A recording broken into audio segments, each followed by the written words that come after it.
Olá!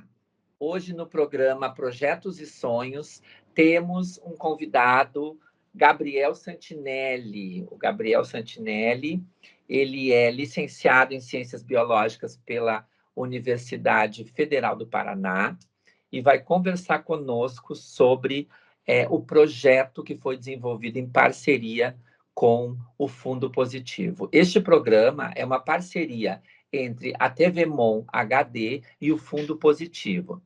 Tudo bem, Gabriel? Tudo bem, Marina, e você? Tudo certo. E aí, como é que estão as coisas aí no Paraná? Então tudo bem, né? Fora a greve, né? Enfim, Greve? questões Greve do quê?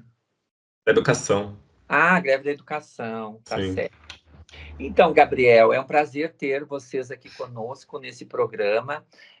Nós temos feito esse trabalho de mostrar um pouco o que está acontecendo, né, no Brasil inteiro, com o apoio do próprio Fundo Positivo, né? O Fundo Positivo tem esse olhar com a preocupação com as pessoas, cuidar das pessoas, né?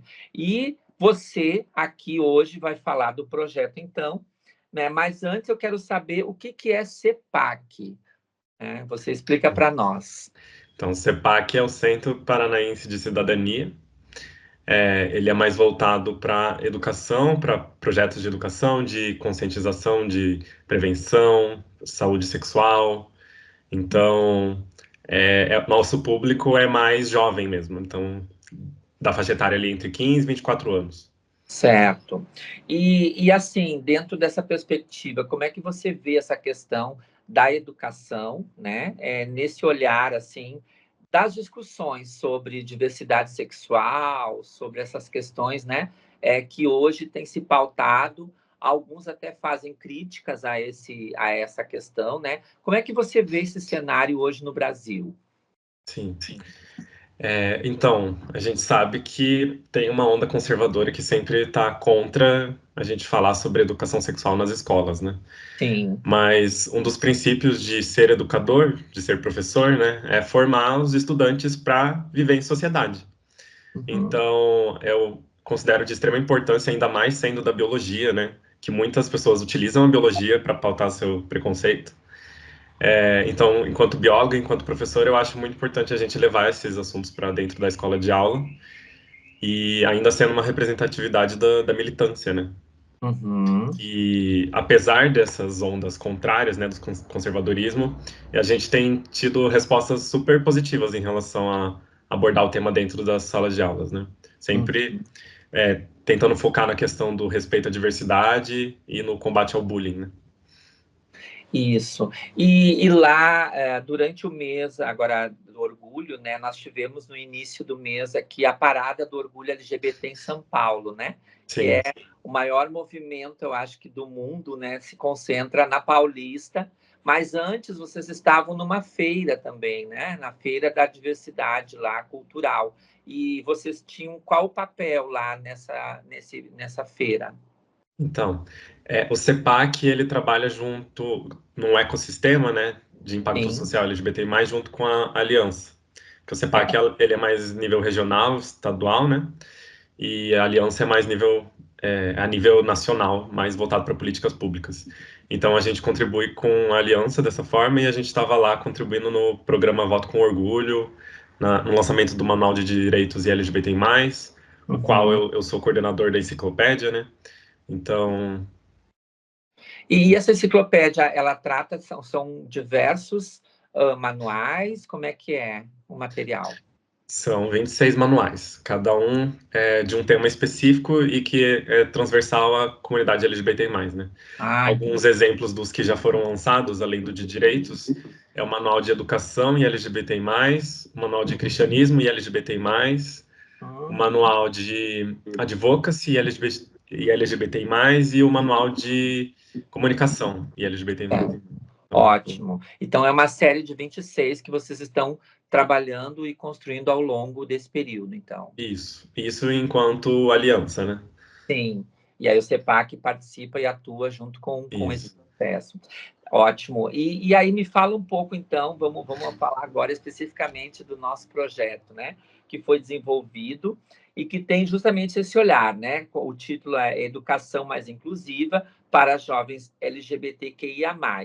Então, fala aí para nós o que foi esse projeto, como é que ele se desenvolveu, aí conta para nós um pouco.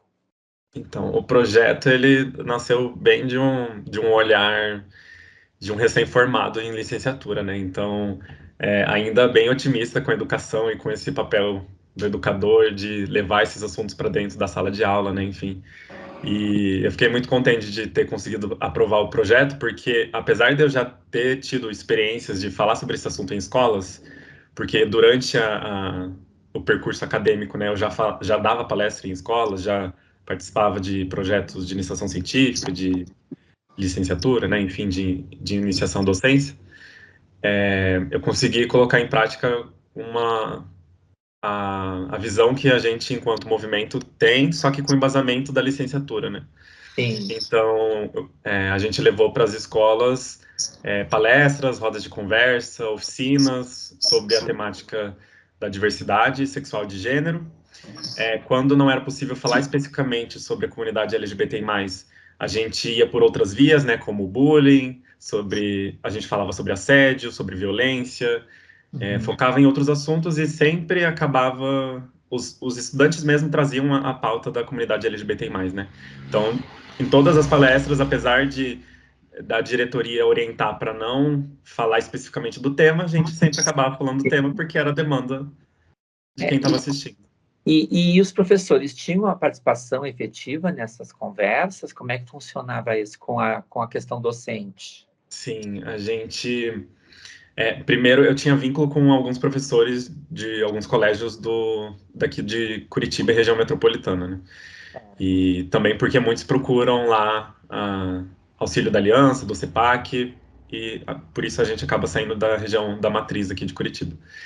Mas a partir do contato com o professor, a gente conversou com a equipe da direção, né, a equipe educativa, para entender quais eram as necessidades dos colégios e a partir dessa necessidade a gente criava um novo modelo de fala, né, faltava o tema de acordo com aquilo que estava sendo apresentado naquele ambiente, naquele contexto, né? Uhum. Para também não ser algo copiado e colado, né? Enfim, Sim, a gente adaptava de acordo com o contexto escolar. Então, os professores eles tinham um papel fundamental para fazer essa ponte entre nós, enquanto instituição, e a, a, a instituição de ensino, né? Enfim, nós, enquanto organização, e a instituição de ensino. uhum. E você acha que, assim, em média, assim, quantas escolas ou quantos grupos vocês conseguiram trabalhar, assim, nesse período? Em média, diretamente, É, em média, por ação, tinham cerca de 60 estudantes. é. Teve algumas que teve mais de 200, Nossa, que daí dependeu da disposição do espaço de cada instituição, né? é. Mas a gente fez... A previsão era da gente fazer 10 palestras inicialmente, mas a gente acabou fazendo mais de 15, acho, se eu não me engano. Então, 15 vezes 60 aí, mais ou menos. Sim, Então, acabou que a gente extrapolou bastante a meta inicial, porque em muitos colégios a gente também foi mais de uma vez, né?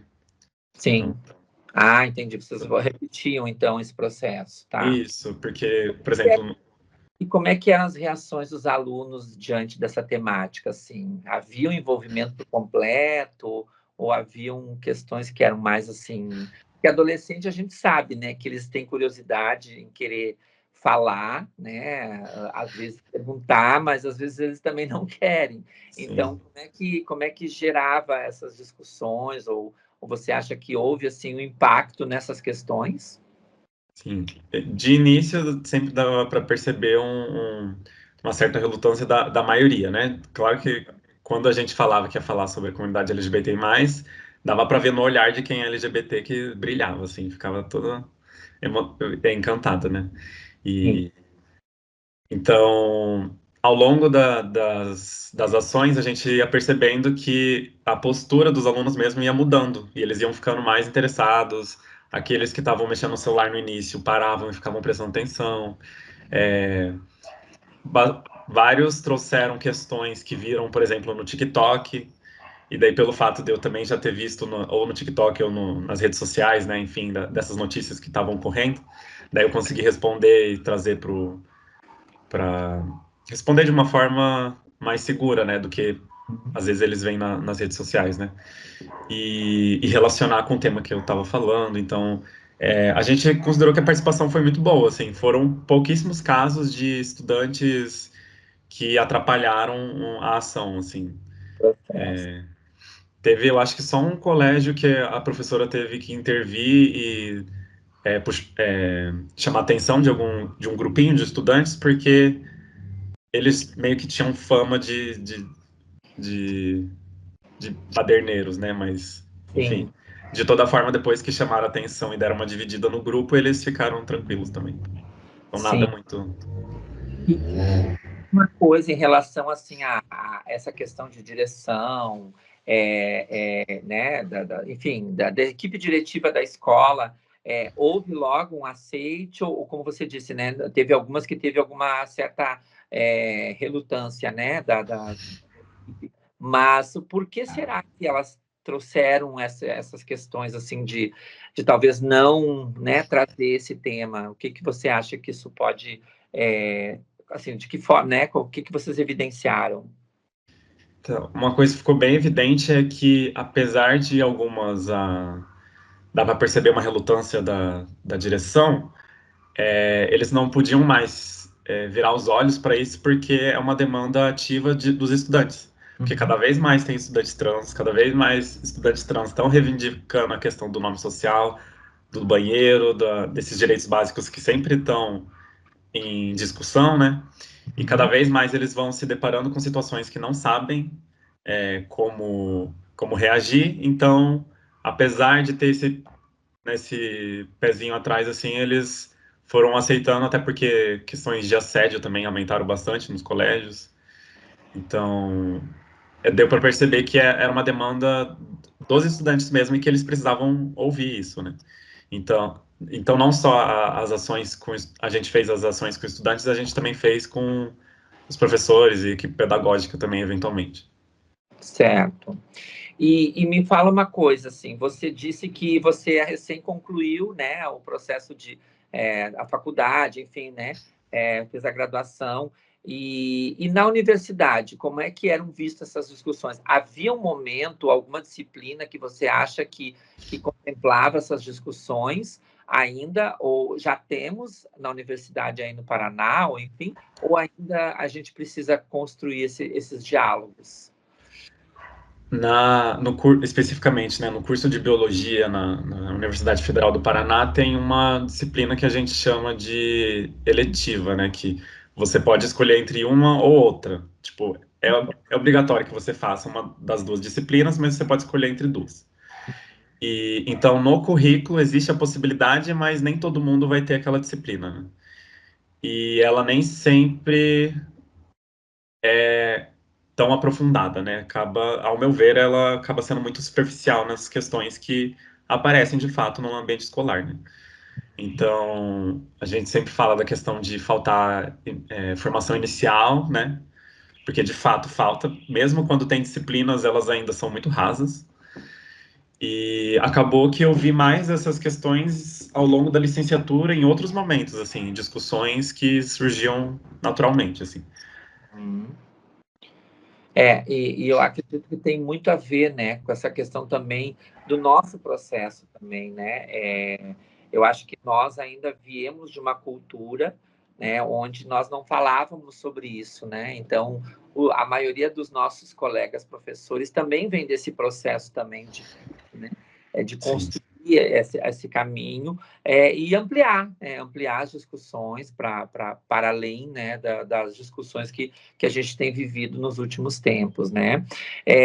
Hoje você então está buscando então esses espaços, mas você também pretende voltar para a educação em algum momento dentro da escola? Como é que é esse processo? Pretendo. Pretendo. Aqui tem o processo seletivo simples, né, o PSS.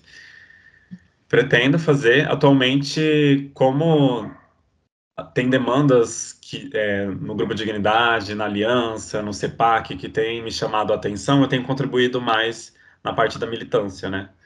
Sim. Tanto que eu tenho contribuído bastante, o Tony até está me orientando em algumas questões, né? E eu pretendo voltar para o mestrado, fazer doutorado, tudo na área de educação e voltado para sexualidade e gênero, né? Certo. Porque tendo a visão também de uma organização da sociedade civil e a organização da academia, dá para ver que às vezes cada um fala uma língua diferente, mas nem sempre essas duas línguas é a real do contexto da escola, né? Sim. Porque muitos ficam na teoria e outros ficam na questão de vivências específicas, e daí a gente não olha para a pessoa, né? Como você falou sobre esse projeto, né? A gente não olha para a pessoa para ver as necessidades daquela pessoa, né? Ou Uhum. daquele contexto que ela está inserida. Porque, enfim, a gente fala que toda a comunidade LGBTI+, apesar da gente ter LGBTQIAPN+, né? Apesar da gente ter algumas semelhanças em relação a ser marginalizados e, né, enfim, se distanciar dessa cis heteronormatividade, né? Ainda Uhum. assim, cada violência é diferente, cada pessoa sofre de uma forma e as interseccionalidades vão somando essas questões. É aquela história, né? Se você é preto, periférico e gay, é uma realidade, né? Se você é de uma classe, né, enfim, média ou alta, branco, já muda. Quer dizer, são várias leituras, né, que se faz, né? Você trouxe uma coisa muito interessante, que é essa coisa das siglas, né? Há muito tempo atrás, até lá na parada a gente brincava, eu sou do tempo do GLS, né? E eu digo, eu também sou. Cada dia a gente percebe que há, né, uma dinâmica com essas questões, né, das siglas. E as pessoas ainda perguntam, mas o que é isso, o que é aquilo? Porque parece que a gente tem a necessidade de ter que estar justificando o tempo inteiro, né, dentro das caixinhas, né, essa questão da nomenclatura, mas que no fundo são, eu entendo, né, como os recortes, né, específicos de cada segmento, digamos assim, dentro de um próprio movimento grande, né? Eu queria que você falasse um pouquinho sobre isso, o que você entende assim, sobre essas discussões hoje. Não entendi a pergunta específica. Como é que você vê essa questão, né, da dinâmica hoje de cada dia surgir uma nomenclatura Sim. diferente dentro de um contexto assim como esse, né? Sim. Então, uma coisa que eu aprendi com o Tony é que as identidades elas são importantes para que a gente consiga políticas públicas, né? Certo. Então, é importante a gente as identidades, além dessa questão das políticas públicas, elas são importantes para nosso reconhecimento com o grupo, né? Nosso sentimento de pertencimento, né? Enfim. E eu vejo que cada vez mais tem tido um movimento pós-identitário, né? Que vem de quebrar tudo que a gente conhece enquanto gênero, enquanto orientação sexual, vem questionar tudo, né? Enfim, Sim. pode ser visto como algo radical, mas eu acho que é algo que, ao meu ver, é algo que se assemelha mais do que deveria ser naturalizado, né? Cada um viver a sua experiência, a sua vivência, sem a gente ter que ficar colocando essas caixinhas de fato, né? Sim. Mas ainda são importantes ter as caixinhas, né? Então, cada vez mais vai aumentando o número de siglas, porque cada vez mais pessoas vão se vendo que são diferentes dentro de grupos e vai tendo, né, subcategorias, né? Enfim, eu mesmo, por exemplo, apesar de eu ser um homem gay, eu tenho percebido que o que é mais evidente nas minhas vivências e que me relacionam dentro de um outro grupo é a parte de eu ser demissexual, de estar dentro do espectro assexual. Porque Aham. quando eu estou perto de outros homens gays que não são não são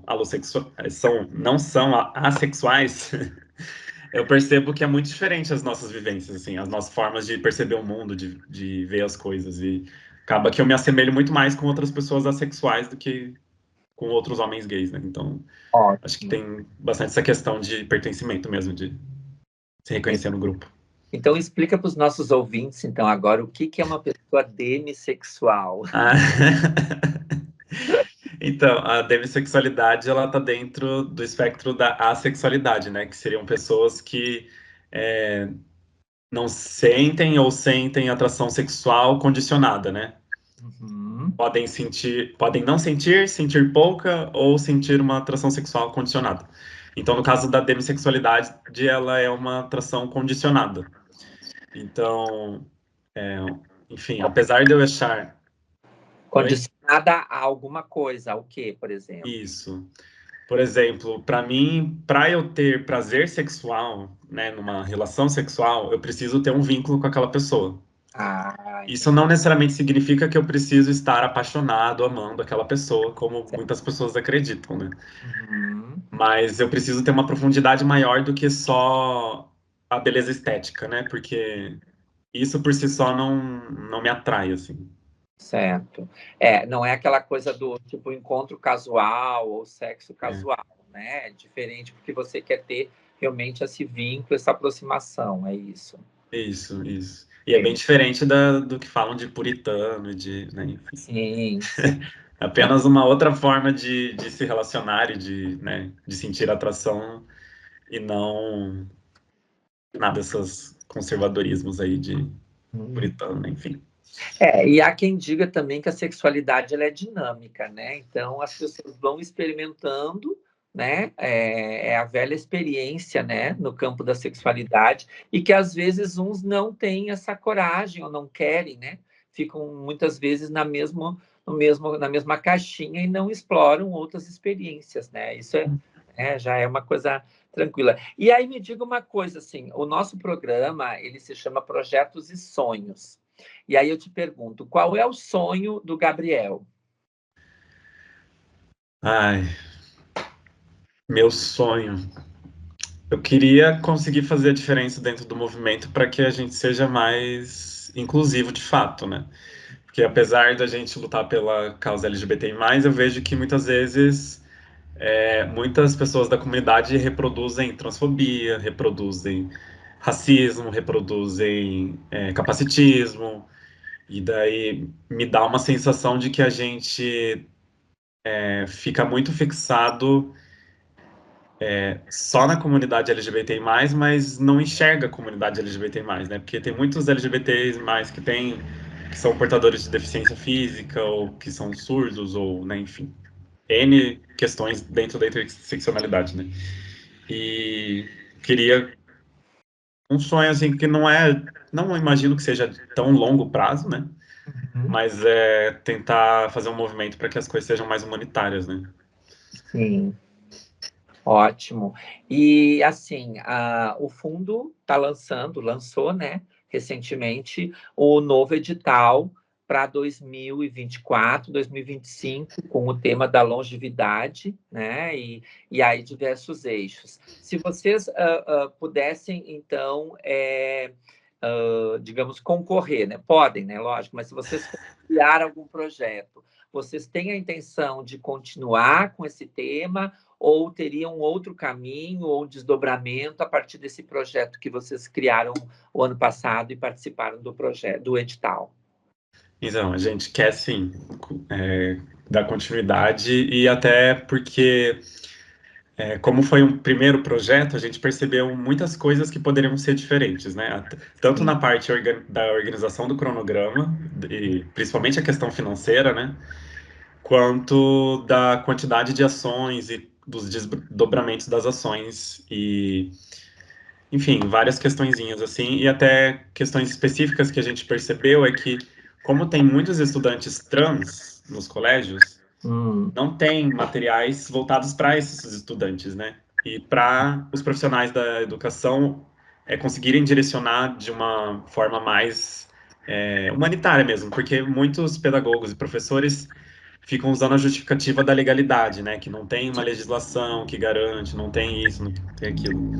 Então, a ideia que eu estou desenvolvendo junto com o meu ex-estagiário, mas que atualmente a gente tem trabalhado mais horizontalmente, né? É da gente desenvolver algo mais voltado para a inclusão da comunidade trans.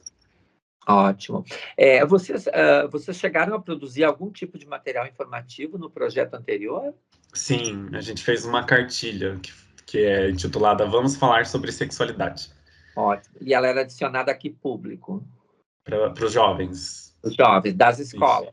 Das escolas, isso. Então a gente usou também nas últimas ações, depois que a cartilha foi impressa, a gente usou como método didático. Então a gente levava, fazia roda de conversa mesmo, assim, todo mundo ali em forma de círculo, e conversando sobre o tema, e iam surgindo diversas coisas de acordo com o que estava ali, né? E tá numa linguagem bem apropriada, assim, né? Porque muitos têm medo de um material falando sobre sexualidade, daquelas fotos É, aterrorizantes, assim, né? De ISTs, né? Enfim. E ela tá bem ilustrativa, assim, bem didática. E foi um material que tá saindo bastante. Inclusive, a gente tá quase acabando já. ótimo, muito bom. Vamos produzir mais material, então.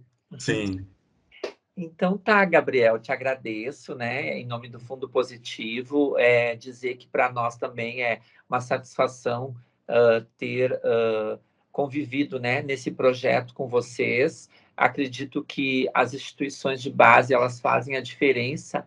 Muitas vezes o Estado não consegue chegar até esses lugares, né? Então, as ONGs têm um papel fundamental nesse processo. Então, nós acreditamos nesse diferencial, nessa parceria.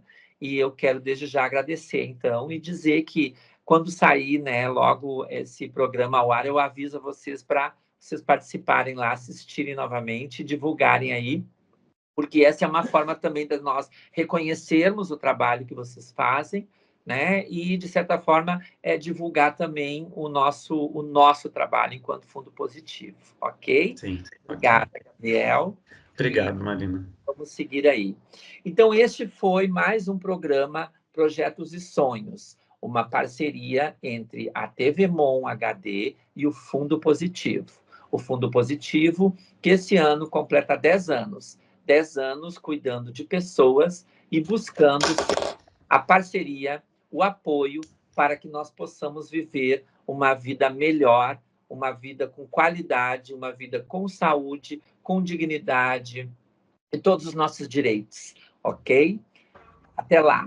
Obrigada.